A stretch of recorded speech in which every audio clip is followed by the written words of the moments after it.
Hey everyone, in this video I want to go over 10 things Starfield does not tell you that I wish it had for me when I first started playing this game. If you've also discovered some other things that I don't mention in this video that could help others, definitely mention them down in the comments below. First, you can have sex in Starfield. Kind of. After you romance up a companion like Sarah Morgan and marry them, you can sleep together. And what happens after you wake up is you get a XP buff, which is hilarious, but also useful. Number 2, you can change your companion's equipment and clothing by first transferring the item to them, and then selecting Equip while in their inventory. So yeah, get a big ass microgun and watch your companion light up the entire city. Just make sure to give them the appropriate ammunition as well, or they're not going to use the guns you give them. So even one bullet will do, as NPCs technically don't run out of ammunition. Number 3, you can actually access your ship's cargo hold without being in or too close to your ship.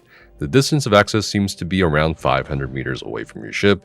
This should help a lot, especially when you're surveying an area and you get encumbered by gathering too many materials. Number 4, if you feel like mining with your cutter is laborious or too slow, it might be because you're using it wrong. It's not about the size of your mining equipment after all, it's about how you use it. First, make sure you don't have your cutter bound to a quick slot, as you automatically retrieve the cutter when you aim after you pull up your scanner. Next, hold aim on the cutter and you'll notice that a triangulating reticle starts activating.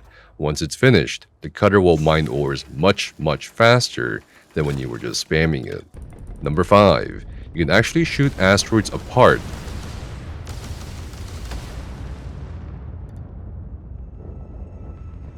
Number 6, if you play Starfield on PC, you can bind jump to a second key and use that input instead for a faster horizontal boost with your jetpack rather than boosting you only vertically with the normal jump. This will help you travel a lot faster even with minimal skill points put into the boost pack skill. Number 7, you should definitely take photos in-game whenever you visit someplace really cool or see something really amazing or do anything flashy. The photos you take will actually end up replacing the default loading screens, which is really cool. And I wish more games did this so we have more reasons to engage with screenshotting or their photo systems. Speaking of photo mode, what if you just wanted to live in the moment without the UI or heads-up display? You can actually hold down your mouse scroll button or your toggle POV button on controller to get rid of the HUD. Number 8, if you pick up books, don't throw them away. In the game, you can find a bookstore called Sinclair's Books in Aquila City, and the owner will actually pay really good money for rare books. The only books I would say you can safely get rid of are Charles Dickens' novels, except Oliver Twist, as that book unlocks the London landmark that you can visit on Earth. As lore-wise, Charles Dickens' books were the choice most people from Earth originally brought along for whatever reason. If you're worried about selling rare books that can unlock Earth landmarks to Sinclair's Books or any NPC, don't be, as the landmarks will be and remain unlocked the moment you pick up their associated books. Number 9, you can pick up various items in the game and also rotate them around or change their turning axis. This is really handy, especially if you like me and want to decorate the inside of either a home or a ship. Look at my jellyfish terrarium I put into my ship dashboard.